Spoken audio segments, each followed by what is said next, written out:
Dijo entonces Jesús a los discípulos que habían creído en él: si vosotros permanecéis en mi palabra, seréis verdaderamente mis discípulos y conoceréis la verdad. Y la verdad os hará libres. Esta frase que pronuncia Jesús la amarra, insisto, porque es una de las frases más verdaderas, pero que más tenemos los creyentes en la boca, siempre para soltársela al otro. Decía que Jesús la amarra, pero bien amarrada, a una condición que para muchos, de facto, aunque no lo digan, les resulta bien incómoda. Si vosotros permanecéis en mi palabra. Pues bien, hoy, porque Jesús dice eso, vamos a caminar en el orden ese jerárquico que Jesús transmite en el versículo, y que es permanecer, discipulado, verdad, libertad. Seréis verdaderamente libres. Eso es lo que vamos a hacer. Entonces, en primer lugar, en primerísimo lugar, Jesús les está hablando no a los que están fuera, sino a los cercanos. Dijo, versículo 31, dijo Jesús a los judíos que habían creído en él. Y este detalle es una llave importantísima. Nadie puede ir por la vida cristiana sin esta llave. Porque nosotros tenemos la insana costumbre de pensar que cuando Jesús suelta una frasecita de estas exigentes, en algún sitio hay alguien que la necesita. Alguien que se ha alejado, alguien que se ha enfriado, y puede ser que sí, por supuesto. Alguien que no cree, puede ser que sí.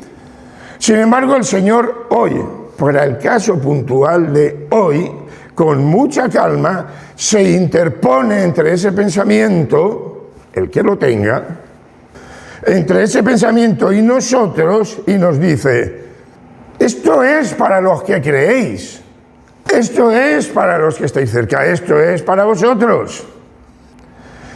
Y aquí, desde estas palabras de Jesús, aparece una verdad que no hay que perder de vista, según lo que dice el mismo Jesús.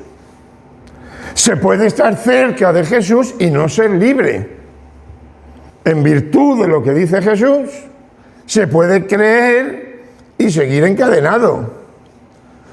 Lo que quiero decir es que se puede tener religión y no ser discípulo. Jesús no empieza este microdiscurso, o esta parte de la totalidad de su discurso, diciendo: la verdad os hará libres. Esto es lo que soltamos nosotros, y no digo que sea incorrecto, pero puede transmitirla, no, de hecho transmite la verdad a medias, no digo que sea incorrecto, pero la verdad te hará libres, eso solo se puede decir a aquel receptor que conoce el contexto, si no, le puedes hacer mucho daño. Por eso digo que él no empieza diciendo: la verdad os hará libres. Insisto, eso es lo que nosotros solemos soltar. Él empieza diciendo: permaneced. Y no solo empieza diciendo permaneced, sino que todo lo que venga después lo condiciona, lo sujeta, lo subordina a permanecer. O sea que decir la última parte, que es verdad, sin la anterior, sin como mínimo considerarla, pues eso y nada es la misma cosa. Por eso empieza con permanecer. Y esto, y solo con esto, sin leer una palabra más, nos obliga a detenernos, porque parece ser que el jefe está diciendo que hay una forma de creer, en minúscula, que es destello, que es una cierta luminosidad, por un rato, que emociona, que impresiona mucho, pero que luego se apaga. Y parece ser, según el jefe, que hay una forma de creer que es no como una luz, no es como un destello, es como una raíz que no se ve, que no hace ruido, pero que sostiene. Bien, Jesús está hablando y avalando esta segunda forma de creer. Así que, dicho esto, vamos a empezar ya con los condicionamientos estos de los que habla el jefe para poder desembocar en la libertad que tanto ansiamos nosotros y Dios más, todavía. Primer condicionante, si vosotros permanecéis. Esta es una palabra pesada en la experiencia, en la vida.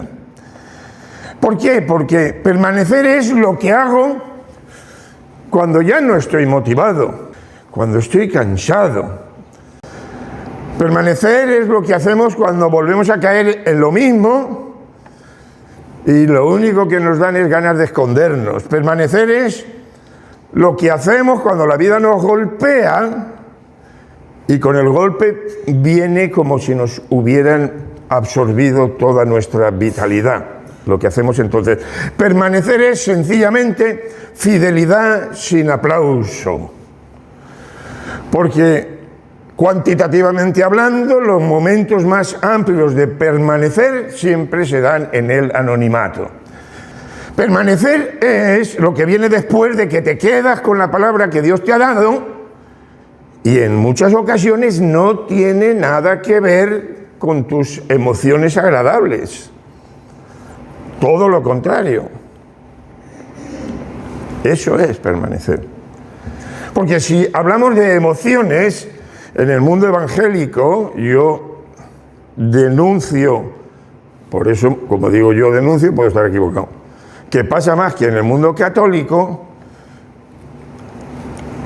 apelando a las emociones, y no hay que perderlas de vista, porque el que pierda de vista las emociones está perdiendo de vista un rasgo que Dios ha puesto intenso e importantísimo en el ser humano, válido también para el creyente. Pero pensamos, pues, que todo lo que recibamos tiene que ser, pues, agradable a esas emociones.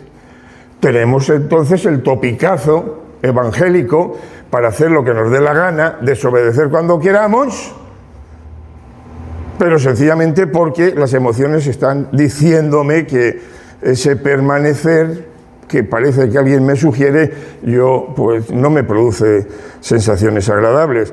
Cogemos, le ponemos la etiqueta, es que no lo siento de parte del Señor, ¡pum!, ya está, zanjado el problema. Desobedeces en obediencia al Señor. Agárrate que el nudo gordiano es así de cualquier manera. Pensamos que permanecer tiene que venir siempre con un soplo que convierte nuestro estado interior en lo emocional, agradable. Es una especie de palmadita en el hombro. Venga, tú sigue adelante. ¡Uy, qué bien me encuentro!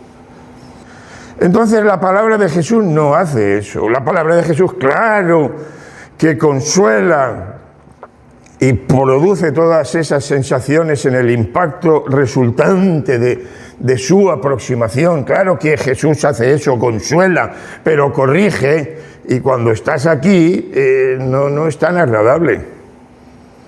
No le atribuyamos la corrección, como en tantas ocasiones, al diablo que está haciendo de las suyas. Ilumina, claro que ilumina la palabra.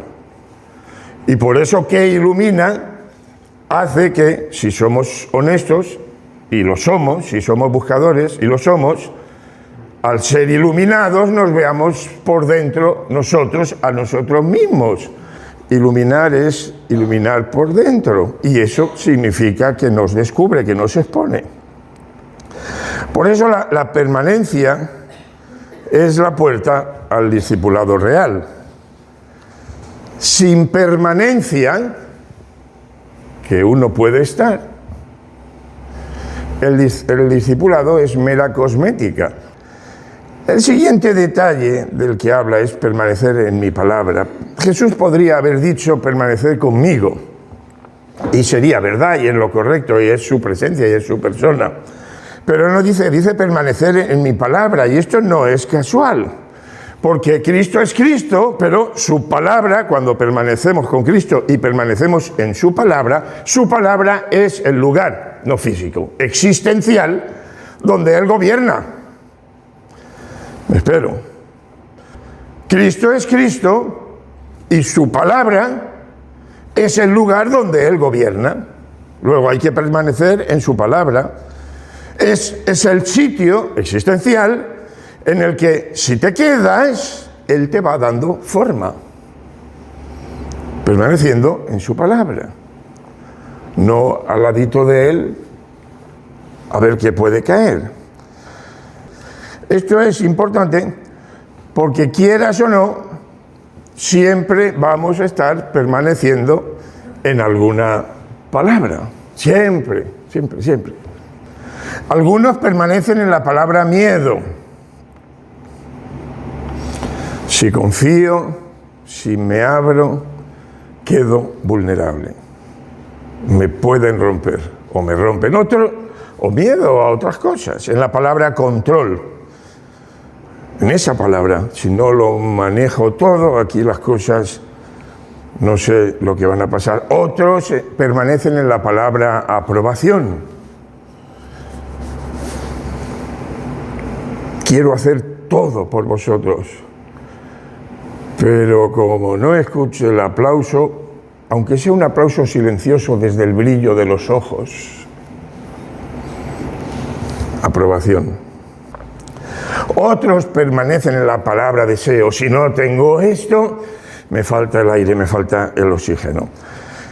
Entonces, esto no son palabras que estén escritas en un decálogo consciente en nuestra mente, ¿no? Están implantadas, selladas, y son las reguladoras de nuestra, no tanto o no solo cosmovisión, sino de nuestras acciones.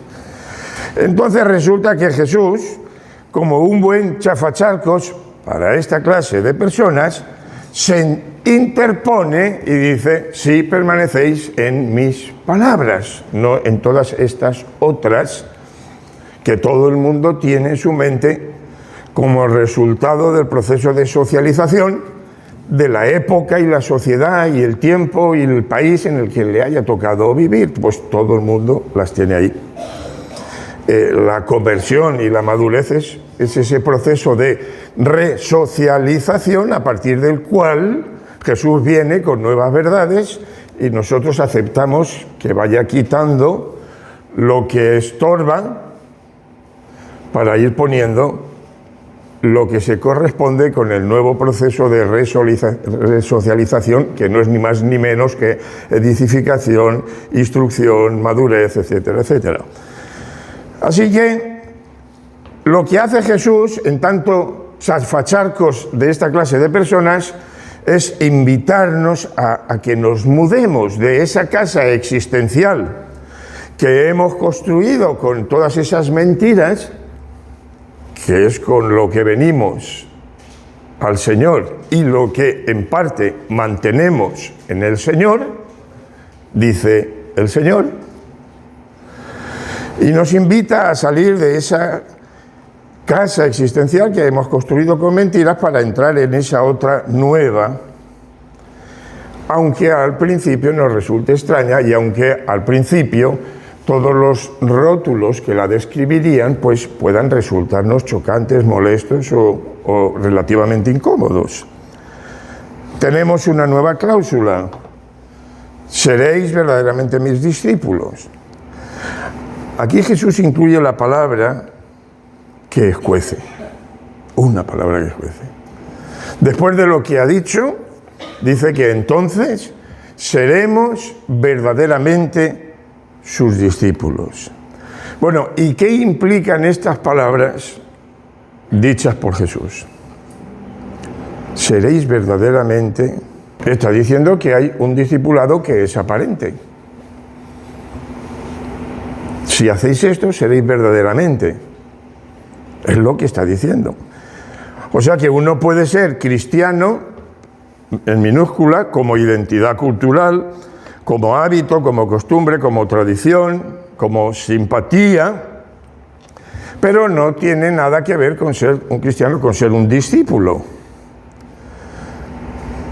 Porque, por otra parte, discípulo es el que aprende, siempre lo hemos dicho, aprende, vive y transmite, y esos son los tres conceptos que se derivan, o rasgos que componen un discípulo de verdad.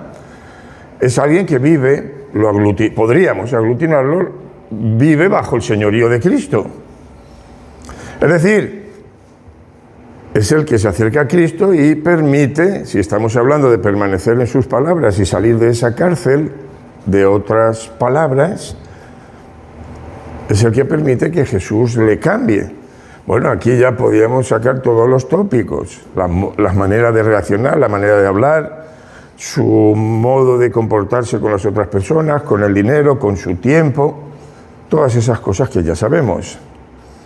Y aquí ocurre algo que es muy curioso y que hace que un discípulo sea verdaderamente un discípulo.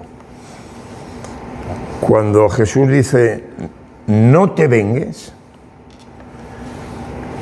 y tú dices, como mandes, aunque yo crea que se lo merece. Jesús dice, humíllate, y tú sientes que tienes razón. Y Jesús dice, suelta, y tú vences esa inclinación a pensar, es que si suelto tengo menos. ¿Vosotros sabéis por qué el Señor no nos hizo como a los patos? ¿Sabéis que los patos tienen las membranas estas que unen, no sé si esos son dedos o cómo se llamarán? ¿Sabéis por qué nos hizo con las manos así? Pues para que cuando quisiéramos retener, que se nos escurriera entre los dedos, y contra más se aprietes, pues más se te escurre. Por eso nos hizo. Así que si Él dice suelta, y tú sientes que pierdes, pues eso es el verdadero discípulo. Cuando Él dice suelta, Entonces, ahí en eso que acabo de decir, se decide el discipulado. No en el templo, que no digo que siempre, ni muchísimo menos, pero ahí cabe la posibilidad de que el discípulo vaya envuelto en papel de regalo. Y entonces ahí, no, tiene que ser en casa, tiene que ser en el coche, yendo al trabajo, qué sé yo. Bueno, en todos esos escenarios, ahí es donde el impacto de ser discípulo es positivo, pero aparte del impacto, ahí es donde hay que ser discípulo, no con papel de regalo en determinados contextos. Muy bien, aparece otra cosa a continuación, y conoceréis la verdad. Y conoceréis la verdad. Visto aquí, dentro de este contexto y en este corto pasaje, la verdad a la que se refiere Jesús es un encuentro. Nosotros estamos acostumbrados a que la verdad son una suerte de conceptos que se discuten, que se replican, y eso en parte es verdad, y en el mundo de la ciencia, de la filosofía, de otras disciplinas, por supuesto, eso es verdad.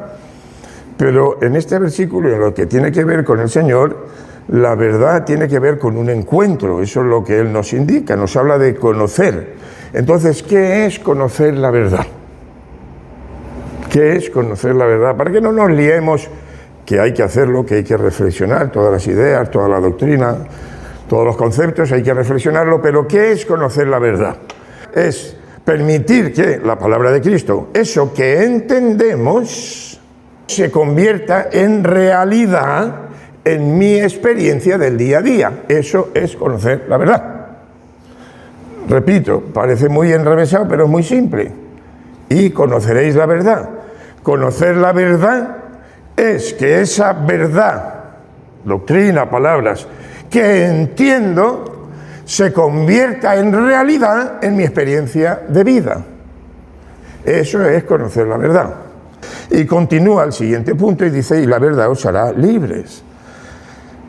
No dice el libres que quieren entender muchos de esa autonomía para hacer los impulsos internos de uno, sin límites y coacciones de nadie, pero impulsos que no tienen nada que ver con Jesús. No está diciendo ese tipo, es libres del engaño.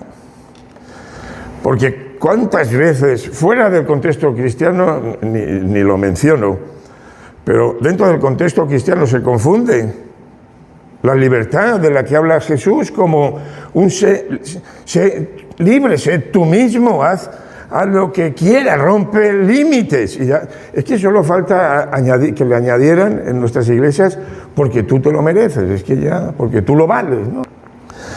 Entonces es libres de la mentira, libres del engaño, libres de la cárcel de la que nos quiere hacer salir el Señor, de todos estos nuestros pensamientos. Porque, entre otras cosas, libres de la mentira más gorda, la mentira más gorda no es la que nos cuentan, es toda la suerte de mentiras que hemos internalizado como verdades. Porque esas verdades nuestras, que son mentiras, son jaulas. Y seréis verdaderamente libres. ¿De qué? De vuestras verdades que Dios nos suscribe y que por consiguiente son jaulas y por tanto no sois libres. Libres de eso es lo que dice el Señor. Para ir terminando, esa verdad que nos hará libres si permanecemos en ella, querida Iglesia, todos lo sabéis, en muchas ocasiones entra sin anestesia. Bisturí puro, en ocasiones, no digo que siempre. Entonces es posible que primero corte y duela, pero después cura. Es posible que esa luz nos exponga, y no digo que nos exponga delante de todos, sino delante de nosotros mismos. Es posible que haga eso, nos expone, pero después nos cubre. Es posible que esa luz de la verdad en la que quiere que permanezcamos y que le produce malestar, produce dolor emocional, recordáis lo que decía hace un momento, y por eso queremos escapar. Es posible que nos desnude, pero luego Cristo nos viste. Entonces, aquí, en este proceso, es donde se aplica la permanencia.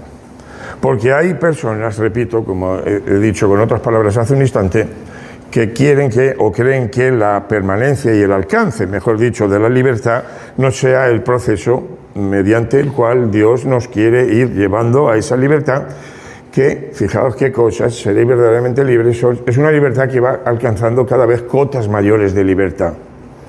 Porque es algo que está todavía en construcción, mejorando porque es mejorable. Y entonces, pero repito, no nos engañemos porque hay algunos que quieren eso, salir, dan su corazón con toda sinceridad y creen que van a vivir ya todas las experiencias de la libertad, y ahí hay un atajo de lucha y de trabajo que hacer y de bisturí del Señor, y eso no significa que vas mal, eso significa que vas avanzando. Lo resumo de esa manera. A ver, conclusión. El mensaje de hoy puede resumirse en una frase. Y lo sé, ya más de uno está pensando, ¿y por qué no has empezado por ahí y ya estaríamos en casa? Pues porque no. Porque el resumen en una frase es al final. ¿Y cuál es? La libertad, Señor, que nos promete, nos llega cuando nos quedamos. Cuando me quedo contigo, cuando me quedo en tu palabra, el tiempo suficiente para que me dé forma. A ver si entendemos esto. Caminamos con Cristo, uno dirá, ya estoy, sí, pero en esos saltos, en esos avances, en esas mejoras de libertad, en esa ruptura de cadenas, en esa liberación de determinadas cárceles en las que estamos por culpa de nuestras mentiras, para que pasemos a libertad en esas áreas, lo que hace falta, Señor, nos has dicho, es que pasemos contigo y con esa palabra el tiempo suficiente para y hasta que nos transforme. Esa disciplina es la que nos permite pues, alcanzar todo el proceso para llegar a ese final tan extraordinario que es, y seréis verdaderamente libres. Haciendo eso, uno está en su jaula existencial porque hay algo de eso o de lo que no está escrito, pero está permaneciendo, y de repente un día se da cuenta de que ya empezó a tener victoria cuando se rindió y dijo, voy a permanecer en tu palabra aunque esto me escueza, lo del odio, el resentimiento u otras cosas. Pero al permanecer llega un momento en que uno no solo eso, sino que percibe que de verdad la puerta de esa cárcel se está abriendo. Entonces, no porque seas tú más fuerte, porque la verdad de la palabra de Dios, cuando entra, tarde o temprano, hace su trabajo pero al nivel de que tú lo experimentas. Ese es el final del discurso, eso es todo. Ya lo sé, que podíamos haber acabado antes. La libertad en este pasaje que propone Cristo llega cuando nos quedamos. Con esto oramos, que Dios os bendiga. Recordar que este regalo de poder llegar a ser libres es para creyentes en este día, porque lo necesitamos. Porque necesitamos permanecer en esa palabra que Dios nos ha dicho, vosotros sabéis, en la que estemos permaneciendo es seguir.